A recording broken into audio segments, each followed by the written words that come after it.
In the northwest corner of England lies Lancashire, whose looms for 200 years have given the world its cotton goods. The air is full of the moisture so kind to cotton yarn. Under its green slopes is coal to turn the machinery, and from these Pennine hills rise countless streams, whose waters, slowly filtered through millstone grit, gain the chemical purity necessary for printing and finishing cotton fabrics. Cranes swing out over the docks of Manchester, great city of textiles, hauling out of the holds of ships big bales of raw cotton. Cotton from every continent, cotton for the spindles and looms of Lancashire, cotton for the yarn, which is exported all over the world. As fast as the raw cotton comes into the docks, packing cases of finished goods go out. This is a particularly important consignment of dresses on their way to South America. A fashion collection organized and created by the leading manufacturers and couturiers of Great Britain. A collection so representative has never before been collected even in peacetime, far less in war. The leading designers have excelled themselves in exploring the infinite possibilities of cotton fabrics. Science is producing new dress materials in cotton and cotton mixtures, and the hands of British designers are turning them into beautiful new styles. At one time, only simple dresses were made in cotton. Today, cotton materials are used for elaborate gowns and will satisfy the highest ambition of the designer's art. Lancashire can produce an amazing variety of cotton fabrics because she uses more sorts of cotton than any other country in the world. Cottons from America, Egypt, the West Indies, Brazil, Peru, Africa, India, they all find their way into the mills of Lancashire. Which of all these many sorts of cotton is the proper one to use for any particular purpose is determined not by rule of thumb, but by scientific research. At the laboratories of the British Cotton Industry Research Association, every aspect of cotton manufacture undergoes thorough scientific investigation.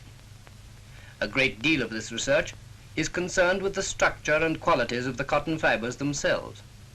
And day by day, more and more is learnt about the characteristics of the many different kinds of cotton and their spinning and weaving properties.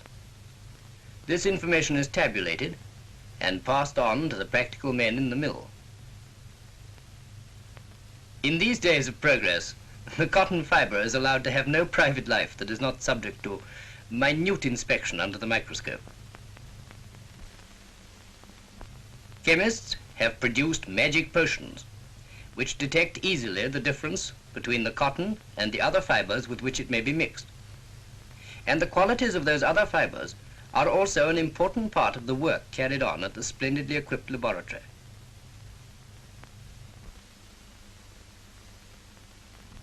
In this piece of fabric are strands of cotton, wool, silk, and rayon. The human eye can't tell the difference, but this chemical solution can, picking out each one in a different color. And as a result of the work that is done here, new uses and new ways of blending cotton with other fabrics are being discovered daily and carried into big-scale production. Somewhere in the strands of this sliver may be hidden new textures, new uses, new styles, new fashions. In these early stages of manufacture, the finished qualities of the fabric are decided: texture, weight, appearance. All these things depend upon the machines and those who prepare the cotton for the looms. The machines are the latest engineering science can provide, and they are operated by descendants of families who have been spinning fine cotton since Crumpton first invented his spinning mule nearly 200 years ago. The mule, by the way, is still in use, for no better way of spinning the very finest of yarns has been invented. Bolton still exports such yarns to the rest of the world. Now let the looms of Lancashire tell their own story as they weave their symphony in cotton for the people of the world.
Colour, which looks as though the rainbow had been captured and held to ransom in the workshops of Lancashire, reminds us that not all of the beautiful designs are woven.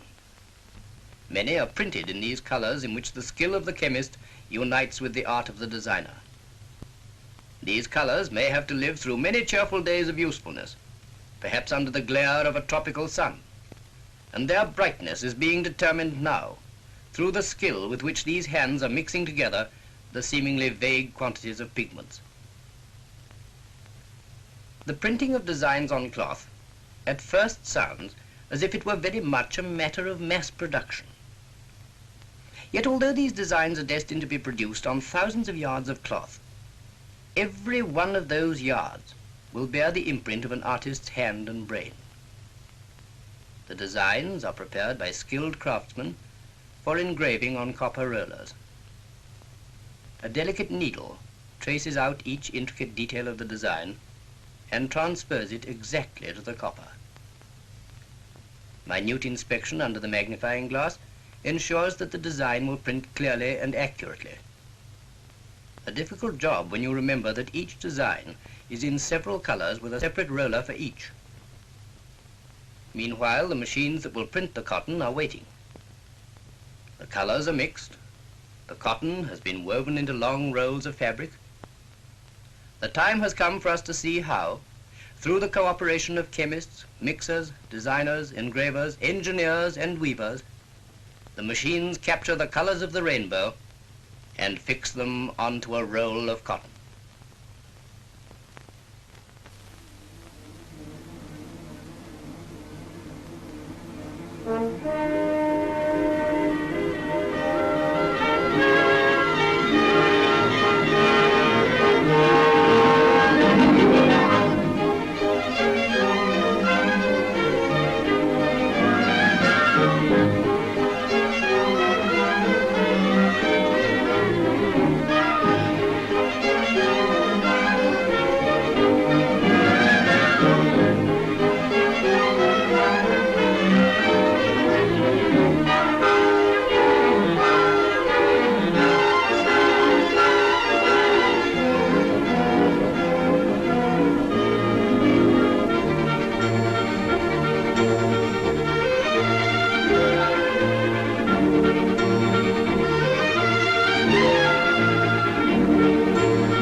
Fashion is too often considered the exclusive property of a few wealthy women.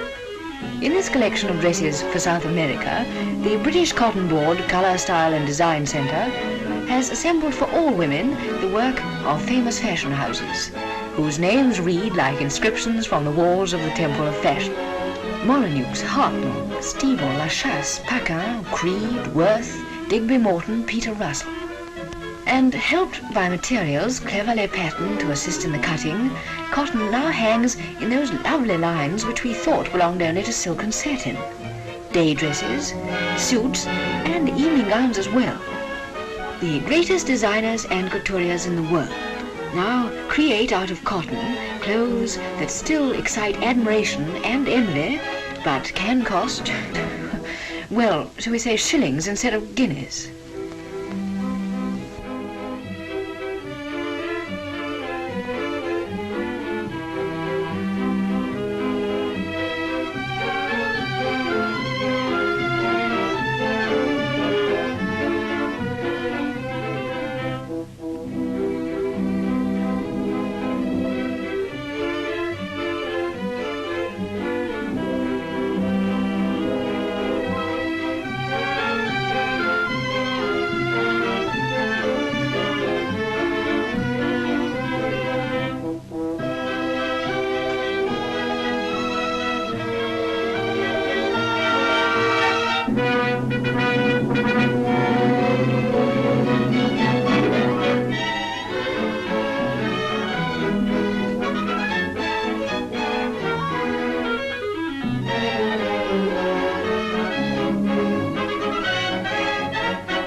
So the looms of Lancashire go on weaving for the world.